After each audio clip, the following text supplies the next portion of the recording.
Video 5 is negative identities. We're just going to start by looking at sine. Well, let's just look at negative 50 degrees, first of all. So if you notice about negative 50 degrees, it's not an angle that's a special right that creates a special right triangle within it, a little bit bigger than 45, but pretty much right there, right? So if I think about all of the trig ratios of that number, we can try and figure out some negative identities for us. Right, so sine of negative 50 degrees. What I want to do is relate it to sine of 50 degrees, almost like we did with reference angles. Right, so if I think about sine of 50 degrees, it's basically directly above it, right about there. And how could I relate the two together using sine? So sine in quadrant 4, right, sine is going to be a negative number. Um, and it's basically going to be the exact same number because they have the same distance away from the x-axis, right? So the y-coordinate's going to be, the absolute value of the y is going to be the exact same thing, right? This distance is going to be the same as this distance. So it's negative in quadrant 4, but obviously in quadrant 1, sine is positive, right? Because it's a positive y. So you have to kind of account for that sign change if you're going to rewrite it as 50 degrees. And you'd have to say, okay, well, sine of negative 50 degrees is the same thing as negative sine of positive 50 degrees. And then it would follow, obviously, with cosecant, since it's just, the reciprocal of sine.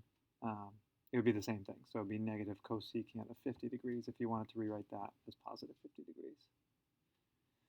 But if you think about it in terms of cosine, right, our negative identity is a little bit different because negative 50 degrees, right, cosine right here is actually a positive x still, right? The y is negative, but cosine in quadrant 4 is still positive because it's basically this x value. And obviously right here, it's positive. Everything's positive in quadrant 1.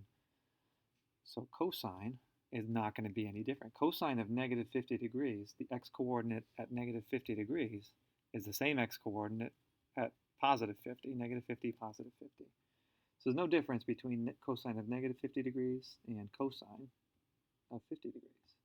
And then obviously the same thing would be for secant. Tangent would be a little bit different as well. Tangent, right, is y over x. And in quadrant 4, the y is negative, so it would be negative. But in quadrant 1, y over x, both x and y are positive. So again, you'd have to account for that sign change just like you did with sine, because tangent in quadrant 4, even though the values of y and x are the same, one of them is negative. So there would have to be a sign change. So tangent of negative 50, if you wanted to write it as tangent of 50, you'd have to put a negative on the outside. And then since cotangent is just x over y instead of y over x, it would be the exact same thing. And if you're thinking, well, what about quadrants 2 and 3? Kind of be the same thing, right? If you had quadrant, like if you had 150, negative 150 degrees, comparing it to positive 150 degrees, probably a little higher, but whatever. It would be the same thing. Like x and y would both be negative here, but, the x and x would still be negative here. So there wouldn't be any difference between cosine of negative 150 and cosine of positive 150 because both of the x's would still be negative. There would be no change. It's only when the change happens that you need to account for it with the negative sign. So what I want you to do is kind of look at the one for sine and cosine and then rewrite the negative identities for,